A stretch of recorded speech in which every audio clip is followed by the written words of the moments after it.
A North Korean terrorist turtle is trying to infiltrate our home, and Mac, Sergeant Mac, once again is attacking it. He will destroy this terrorist turtle. All right, get him, Mac. Get him, boy. I think the terrorist turtle is ready to give it up. If we can turn this terrorist turtle, get him to defect, we might be able to come up with a few secrets as to what's going on in North Korea. That's what Mac is after. He wants this turtle to defect. Get him, Mac, get him. About a month ago, I broke my tripod that I use out here on the deck. And it's held the camera up for many years, doing videos for you folks. Anyway, the inside was bad, and when you unlock the leg, it would just fall right out on the floor. And I said, oh man, great. So I told the wife, I said, you know, I'm going to have to order one on eBay, see if I can find one at a decent price. But I never did do it. I never got around to doing it. Yesterday, I walked into the St. Joseph Catholic Church flea market here in town. I usually walk in once a week to see what they have in VHS tapes. Especially James Bond, because I'm trying to complete my little collection of his movies. And there sat this tripod. And I looked it all over. There's not a thing wrong with it. And this is better than the one I had. It even has a little crank up. I can crank it up and down. I said, man, this is amazing. This thing is sitting there. It was like it was waiting for me. $5. Heck of a deal. For those of you who have been following this channel for a number of years, you know that our youngest grandson is into Taekwondo karate. And you've watched him grow up from just a little tyke, like 5 years old, up to he's now 16. He's become an instructor at the school where he was taught, and he's achieved his 3rd degree black belt. He has to wait until he's 18 to test for his 4th degree. That's just the rules. Anyway, he works at the school as an instructor, as I said, and he also does private lessons for young kids. The parents, you know, they want their kids to be taught by some qualified instructors. He's a world champion and all that sort of crap, you know, and they like that. They like, if they're going to pay for something, they want quality teaching, you know, by somebody who knows what they're doing. In addition to, he's kind of strange in a way, because one of his very weakest event, right in the very beginning, was sparring. He couldn't fight. He would stand there and let everybody just punch him all to pieces. And the same thing over and over. I mean, I've seen him lose 5 straight points to an opponent, 5 straight in a row to an opponent that did the same thing 5 times. He stood there and let him do it. That's how bad it was at the beginning. Well, over the years, he has really developed. I don't know what happened. Something clicked. And this year, he's going to try to become a world champion in sparring. Isn't that amazing to go from can't win a single match up to possibly becoming a world champ? It's stunning to me. Anyway, in addition to being Taekwondo, he also takes private lessons in mixed martial arts up where he lives. There's a mixed martial arts guy who has a gym set up, and he teaches that stuff. And our grandson John, his name is John, he pays his own money to this mixed martial arts guy to teach him mixed MMA, you know. And he told the guy when he went in there, he says, look, I'm a Taekwondo, I've been in Taekwondo for years, you know, I know how to fight that way. He said, now don't treat me differently because I'm 16 years old, you know. I don't want you to give me any slack. I don't want, you know, just throw me in with the big boys. I want to fight everybody. Well, you know, hey, look, mixed martial arts, what is it? You know, it's for tough men and tough women. That's all there is to it. You can't argue the case. Tough men and tough women, both physically and mentally, are into mixed martial arts. They're not your average, everyday, run-of-the-mill wimps, you know what I mean? So this instructor, you know, he looks at our 16-year-old grandson, he says, you want to be thrown in with the big boys, huh? And John says, yeah, I want you to put me in there. He said, I can fight. Of course, you know, the instructor says, okay, buddy, if that's what you want, that's what you're going to get. Well, the other day he fought a guy who was 28 years old, and here's what happened. Now, John's in the blue shirt. He's a smart fighter. He's an intelligent fighter. He's not one of these guys that gets in there and tumbles it, you know. He doesn't want to get all banged around, so he's learned to be an intelligent, sparring, combat fighter kind of guy. So his instructor calls him now the Vanilla Bruce Lee. So here's a little quick segment of a match that he had the other day against a guy who was 28 years old. And you'll notice the guy getting up off the mat, the 28-year-old guy getting up off the mat right in the very beginning of the video. And then you'll see what happened. It's very short, but I wanted everybody to see, who have been watching this kid, see how he has developed. Check this out. Vanilla Bruce Lee.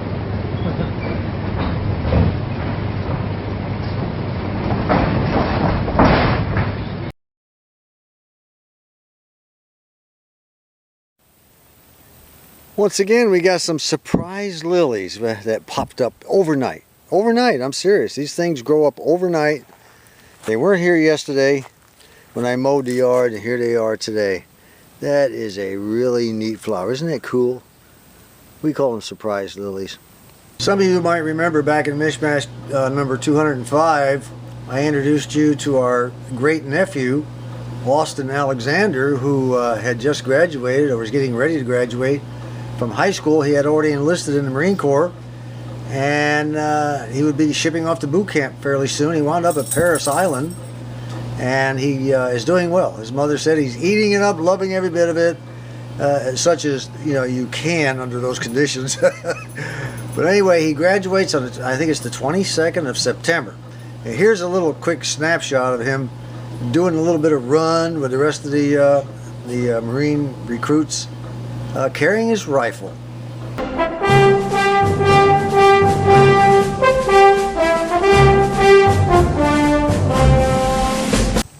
While mowing the yard yesterday, came around mowing around our water meter, and I noticed there was a lot of water. Look at there. Our meter is leaking either on my side over here or the water company's side over here. I'm going to have to figure that one out. I think what I'll do is vacuum the water out of it with our shop vac. See what I can find.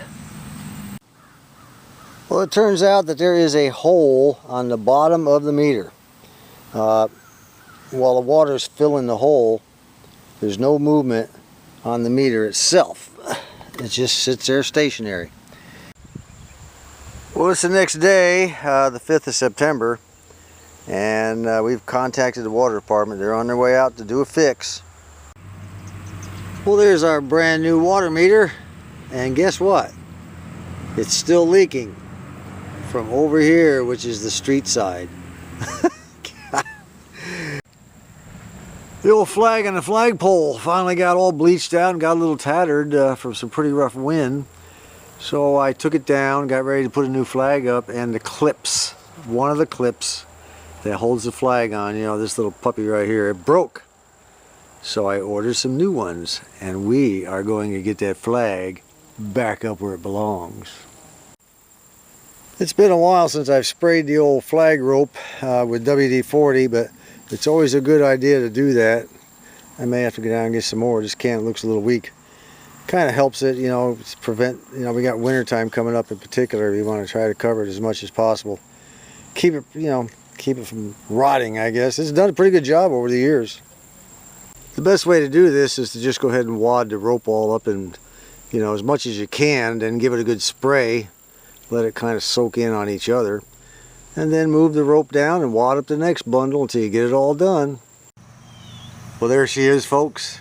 And I feel a whole lot better now. Let's talk about chili.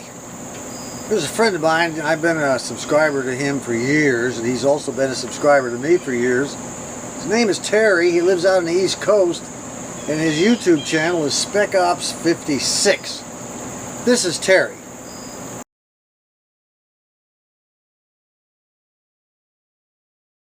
Now Terry and his good buddy John, later on he began calling his cameraman is John. They're good friends, and he used to call John his faithful Indian companion.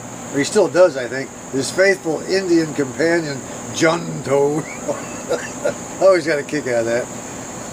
Anyway, they decided to do this. Greetings, this is Spec Ops 56 and my good friend and cameraman John, and this is going to be part one of a new series of survival food taste tests and review. This series is going to be all about chili, specifically canned chili. This whole chili tasting contest now has been going on for a year. He would add different, people would send him chilies and he'd find different chilies, and the pile kept getting bigger and bigger, and they kept tasting it every so often. He'd come up with a video, you know, taste test round 4, round 5, round 6, and it kept getting smaller and smaller and smaller, and they finally got down the other day to the finals, the semifinals, and then I think they're in the finals, if I'm not mistaken. Anyway, 2 of the chilies that were being, there was three chilies being taste tested, and it was done by Terry and Junto and Terry's wife, the Invisible Woman. Anyway, they would cook it up on the stove and taste test it. If you get a chance to go over to Terry's channel, Spec Ops 56, do that and watch that chili taste testing series. It really is good. It's really interesting, and you know, Terry, he's got one of these dry senses of humor. He makes you laugh. You can't help it. And anyway, it got down to 3 chilies the other day. One of them being Wolf Brand without beans, which is my #1 favorite chili in the whole world. And one of the other cans was Southgate. Now Southgate comes from the Dollar General stores. I never heard of it. It costs you $1. Anyway, when it all got done, they all taste tested it. Southgate chili beat out. Now this was, you know, subjective type stuff. They would taste it, smell it, look at the texture, look at how much meat was in it, all kinds of things. But Southgate, according to 2 out of 3 tasters that day, beat out Wolf Brand without beans. I couldn't believe it. You know, I just knew this one was going to go all the way to the end. Well, it didn't. And Junto and the Invisible Woman, Terry's wife, they thought that Southgate was a better chili. Well, I jumped up there, and so essentially, you know, Wolf has been eliminated now. Okay, this one moves on to the next round.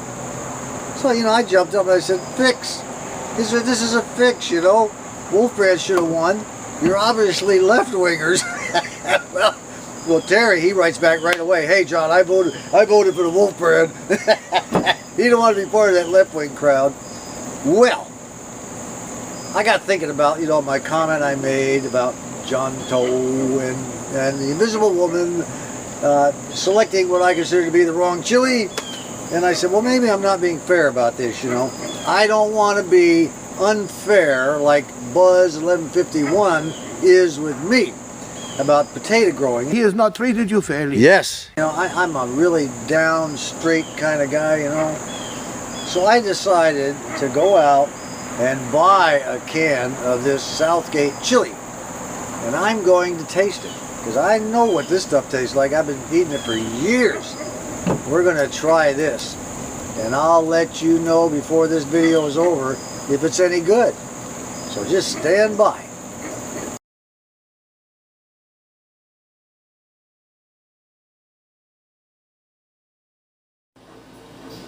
Wifey and I, we talked it over, and we haven't had homemade biscuits and gravy in a Dutch oven for quite a while.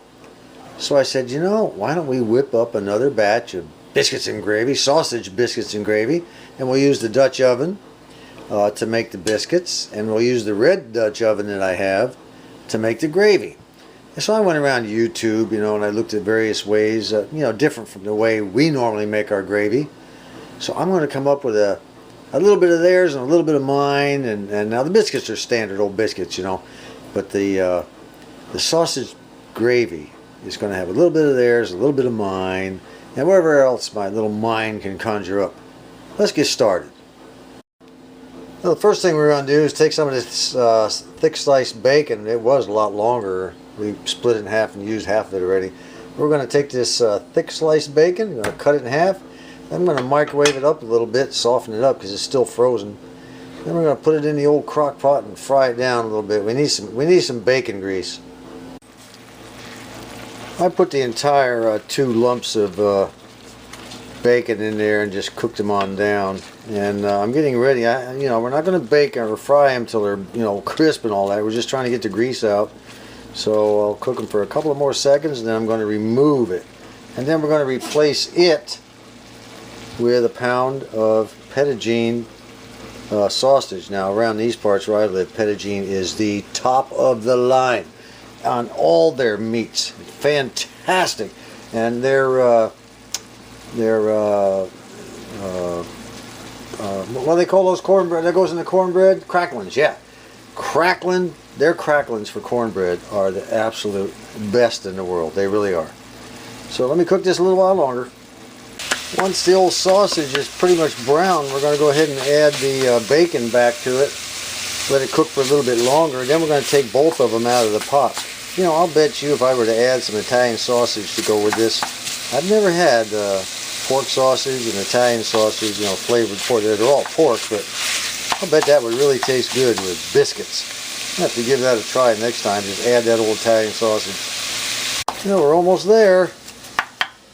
The old Mac down there, he says, I want some. It smells really good. Little twerp. Alright, the bacon's been added. I didn't put all the bacon in there. I just chopped up about half of it. You have to chop it. Chopped up about half of it, and then I'm adding it in. We'll finish browning the sausage, and then we're going to remove all of this and set it aside. Alright, that's done. Now comes 4 tablespoons of butter. Yes! And we're also going to put 2 tablespoons of garlic in there. Mix it all around. You got to be careful not to burn your garlic. As always, it doesn't matter what you're cooking. Don't burn your garlic. You want it to just flavor it. So let me mix this around a little bit. Let me see. I got my wooden spatula here. Let me crank the heat up just a little bit more. We'll get this all melted down. Oh, she's melting down already. Whew. Well, I'll tell you what, this thing is... It's going to really smell. It's smelling good now. It's going to smell even better with the garlic in there. Let's get it added. Alright. She's looking pretty good, not burning, so I'm going to add about 4 tablespoons of flour. And I'm going to go ahead and stir it as I add it. It's kind of hard to do one-handed while I'm filming, but that's what I'm going to do. 3 more tablespoons. We'll stir it. I've got it on very low heat right now. I'll crank up the heat a little bit more once I get to using both hands. Alright, the gravy's browned. You don't want to overburn it. Now I'm going to add 2 cups of milk, or you can use half and half, or you can use buttermilk, or you can even use condensed milk out of the can. It's up to you. Of course, you'd have to probably water it down a little bit if it's too rich. So we're going to add 2 cups of milk, and but I slightly warmed it up. I don't want to put ice cold milk down in there. So it helps to warm it up just a little bit. And in goes the milk. I warmed it up about 45 seconds, the 2 cups, because it was pretty cold. Now we'll stir that all around. Get that nicely mixed. Now it says to add a couple of bouillon cubes in one of the recipes I had, but I'm not going to do that. I don't have any bouillon cubes. We're just going to use a little bit of this Weiler's chicken powder, just enough to flavor it. I've never used it in there, but I'm willing to give it a try. And then we're going to add about a teaspoon of thyme and a teaspoon of sage. Well, there it is, sage, thyme, and chicken powder. But normally, you can use the ground up two of the small chicken bouillon cubes. Powder, grind it up so it's kind of a powder. Now we're going to let that cook for a while. I want to get it pretty much boiling again. Well, not boiling, but I want to get it hot again. I let it get a little bit cool. Alright, she's thickening up real good. Just got to keep stirring her. Now I'm going to add, believe it or not, a tablespoon of Worcestershire sauce. Now this is kind of a weird concoction, isn't it, for biscuits and gravy? But I'm willing to give anything a try. A little bit of this, a little bit of that. We'll just go ahead and keep stirring it around. And now we're going to add our sausage and bacon back in there. Now we're not going to add it all. Wifey says that's an awful lot of sausage, so we'll cut it down and freeze the rest. Alright, I put about that much. That's how much we got left. I probably put about half. We'll go ahead and freeze the rest and use it later if it tastes good. If it doesn't taste good, the dogs are going to have a real treat coming up in the next couple of weeks. We'll just give them a little at a time until it's gone. Alright, I'm going to go ahead and just simmer this for a little while longer, and then I'm going to add some more milk. I don't like my gravy quite that thick. I like it a little bit thinner, not much. We'll add that shortly. Oh yeah, a little salt and pepper too. I'll tell you what, before I do the salt, maybe I better give it a little taste test here first. Doesn't need salt. Does not need it. Only needs a little bit of pepper. Oh boy, that stuff tastes good. Jeez, I'm surprised. I didn't think it would taste that good. Let's see what great grandma and wifey has to say about it. Surprised me. We have the right consistency now. That's the way I like it. I added a little bit more milk. That's the way I like my gravy to be, just about like that. Okay, I don't want it real thick and I don't want it watery. That's right in the middle. We'll go ahead and shut off the heat now. The biscuits will be out of the oven in a few seconds. Now the old biscuits are ready. Let's get them on the plate and get them on the table. Let's start munching. The old biscuits are nice and fluffy and steamy hot. Let's get some of this gravy on there. I cannot wait. Just pour that stuff all over. For those of you who don't live down south, you don't know what biscuits and gravy is, now you know. You can make this gravy any way you want, really. There's all different kinds of ways of doing it. I've never tried this particular way again, but from what I tasted, it tasted pretty darn good. But Grandma is the ultimate taste tester around here. Tell me what you think. I don't know. I taste it. Well, that's what I'm saying. Take a quick taste and tell me what you think. Is it too hot? Ain't nothing salt enough to hot me. Not hot? It's real good. Okay, well, taste it again. I want you to get a real good taste of it. What do you think of the gravy, huh? It's real good. Yeah, it is. Pretty tasty stuff, isn't it? It is. Yeah. All right. Until next time, this is John. No, we did not forget the chili. We're getting ready to pop this baby open. It's lunchtime. I'm kind of looking forward to this. Well, that's what she looks like in the can. Pretty thick. Let's take a smell here.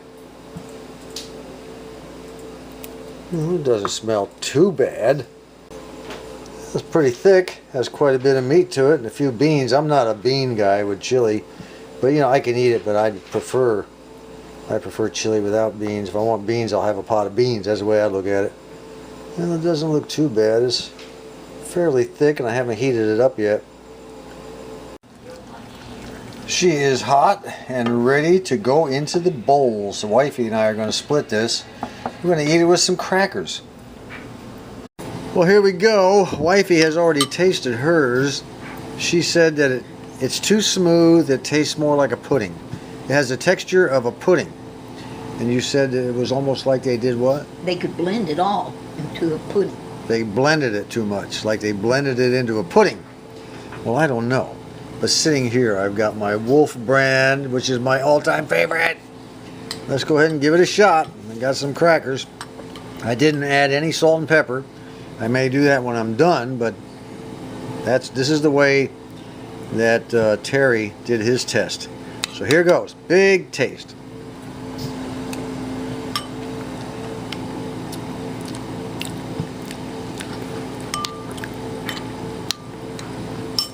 Well, I'm going to try another one.